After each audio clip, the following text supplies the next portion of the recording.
Hi everyone and welcome to the Free Range Diva. I recently had a request from a viewer and friend, hi Sean, who said that she missed my masking videos, and I realized it's really been a while since I've done one, so today I'm going to do one. I have a mask today that is one of those kinds that addresses multiple issues, kind of a one and done. And I needed it because I have some kind of rough patches through here and my skin is feeling very, very dry, so I really wanted hydration and moisture. And so the mask that I chose today is the Luna mask from Natural Logic. And this mask, the star ingredient, I've done a video review, in-depth review of this mask, so I'm not going to talk too much about what's in it, but the star ingredient is the fermented red wine grapes. And this is there for antioxidants, so it nurtures and provides nutrition into the skin.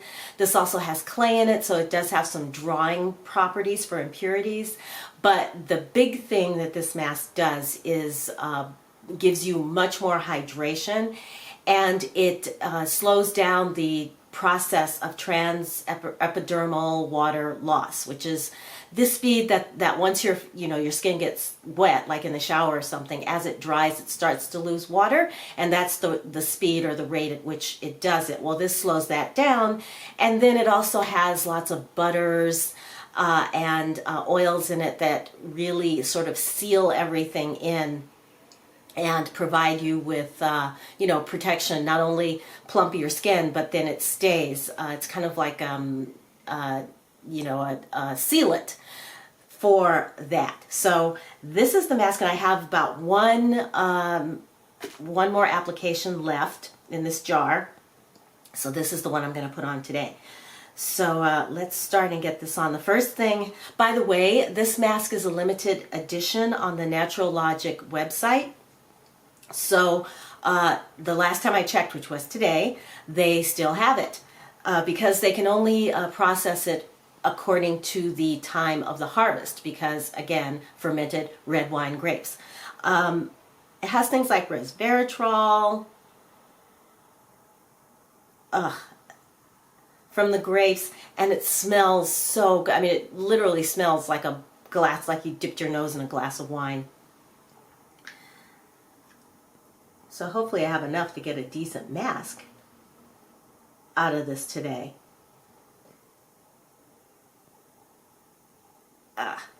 So what's new?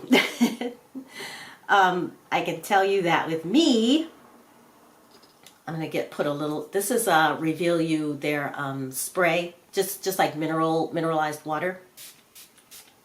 Here we go. Help this spread a little bit better. I think that I have been suffering from a little bit of seasonal affect disorder, whereby not seeing the sun very often causes just like a funk. Have been stuck in a weather pattern called June, well, started with May gray and then moved into June gloom. And basically it's low hanging cloud cover that moves in it's there every morning, it's every night, and the sun doesn't burn it off. So you stay under this cloud cover all day long, or at least most of the day. If the sun comes out, it's usually late in the afternoon for maybe 20 minutes, sometimes longer. Today it's actually out. It's 5 o'clock and it just came out about an hour ago.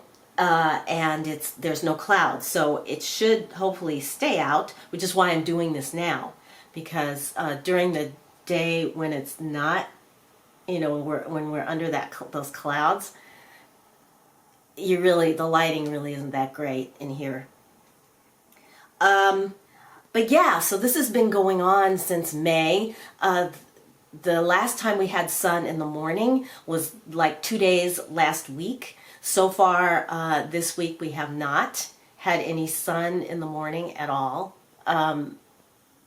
Yesterday the clouds burned off kind of early. They burned off at 11 a.m. and I was like, oh my God, the sun is out. So I was running around out there outside trying to soak up as much sun as I could.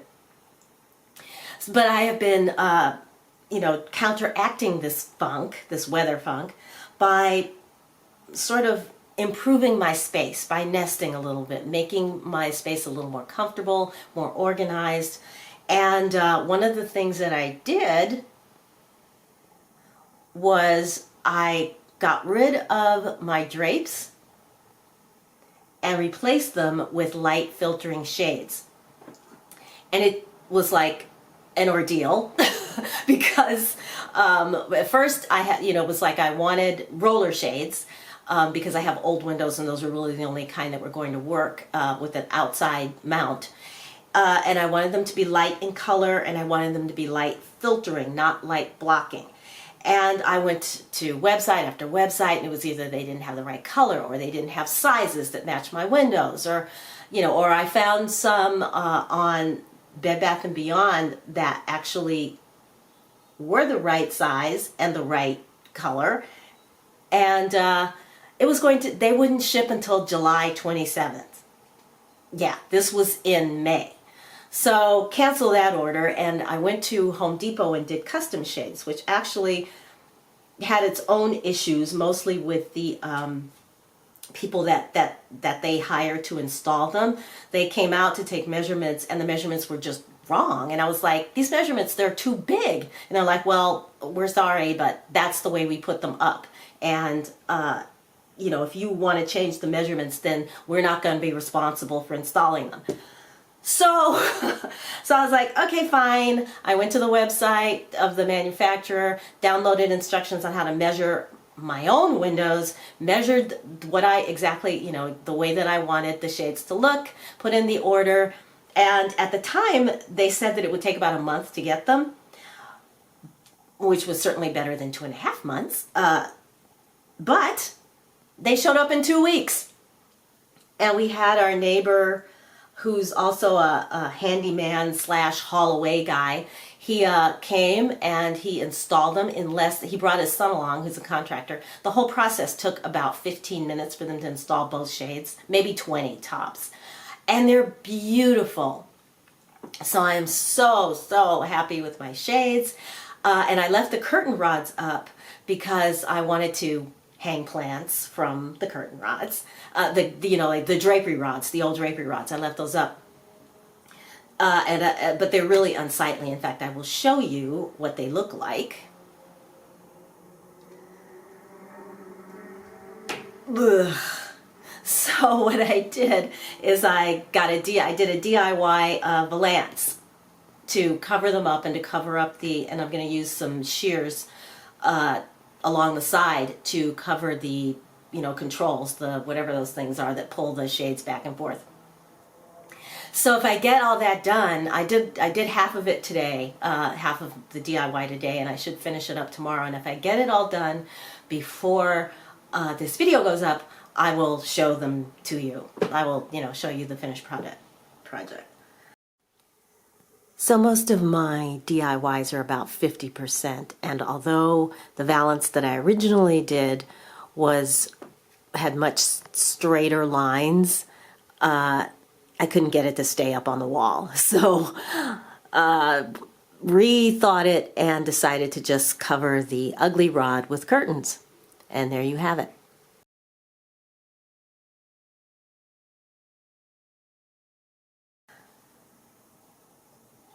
I am really scraping the bottom of this jar. I mean, yeah. Oh, I have a little instrument here, but I want to get everything out. I don't know if I'm going to reorder this or not. I do like it. It's for this size jar, which is the 1/2 ounce, I think. It's about $34, and this gave me maybe 5 masks. So it can be pricey, but it's a really beautiful, beautiful mask. It's quite thick. There's honey in here, so you know it's going to have that sort of thick texture. And it smells like it. It makes me actually want to make a dessert, like some silken tofu and, you know, melted chocolate blended together, like a creamy, whippy sort of chocolatey dessert with red wine in it. Ugh. I mean, this literally smells good enough to eat. So I'm definitely going to try something like that. Ooh, I have some more, little left, a little bit left right here. So, oh, the other thing that I've been doing. Okay, so this actually needs some more. There we go. The other thing that I've been doing is sort of redoing the plant room, the sun room.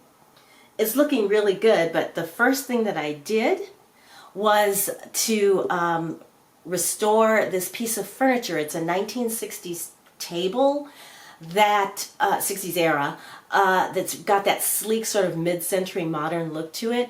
But I mean, years ago, my mother covered up the wood part of it with contact paper, like shelf lining paper, I guess to keep it from getting wet, because, you know, plants, that was one of the places where my grandmother kept her plants.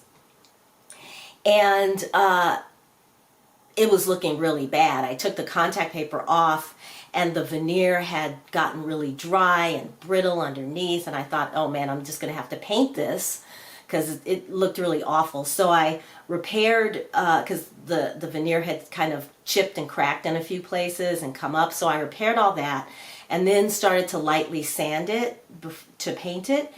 And especially the legs, I mean, I'll show you what it looked like before. I'll put a picture up, and then I'll show you, I'll take you and show you how it came out.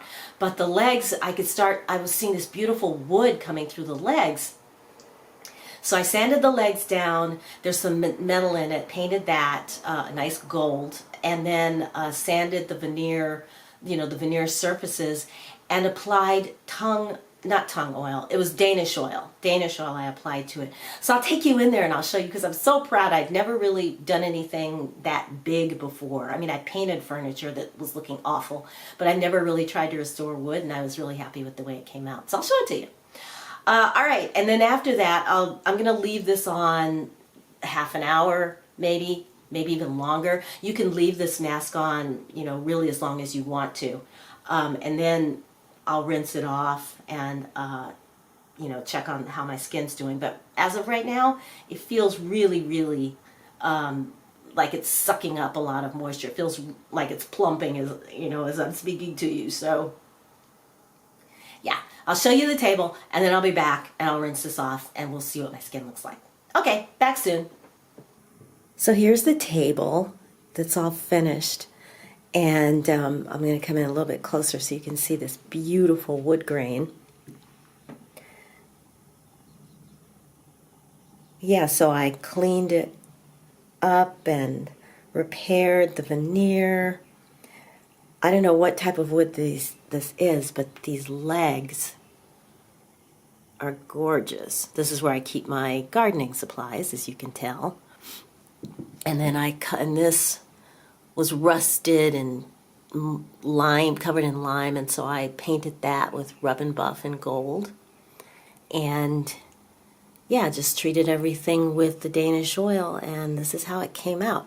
I love this, I love this, I love this. And this is our 11-year-old pothos plant that I take cuttings from, which it's got a little too much light transitioning from spring into summer, so it's doing, you can tell down at the bottom, the leaves down here are much healthier than the ones up here, but I just fertilized it, so hopefully it'll make a rebound. And of course, the infamous Dieffenbachia lives here too. But yeah, this is my table, my restored table. I'm so happy. I'm back. So I left this on for about 40 minutes actually, and then I steamed it off with a pretty warm washcloth because I wanted to leave some of those oils behind. And on the company's website, one of the things that they say about this mask is that it's also designed to improve the skin barrier, to help it heal and make a healthier skin barrier. And that's really what I wanted. And I really feel like my skin feels so just better, just moisturized, hydrated, plumped. There's brightness, there's more brightness. Through here, this is much smoother. Fine lines in this area are, have been smoothed out. And I am feeling very, very, very good. So I did not put anything else on it. I left a little of those oils behind, and I'm just going to sleep in those. If anything, maybe I'll, hit myself with a spritz of a mist and just call it a night. So that's my mask and a little bit of a chit chat today. I hope you enjoyed it. And if you are a short-time subscriber or a long-time subscriber, I want to say thank you. Thank you for coming along on this journey with me. If you have a favorite mask that is in your arsenal that you pull out when you really need some serious repair and nurturing and nourishment and all those good things, let me know what that is in the comments below and I'll try it. But yeah, so that's going to do it for today. Thank you again so much for watching. Thank you for commenting and for leaving me likes. And anyone who hasn't subscribed, I would love it if you did. Just hit the subscription button, and don't forget to hit the notification bell so you won't miss my next video. And until I see you in my next video, I'm wishing you all a wonderful day, a wonderful week. Take good care of yourselves, and I will talk to you again very, very soon. Bye, everybody. Can you tell I'm even more relaxed than I was when I started?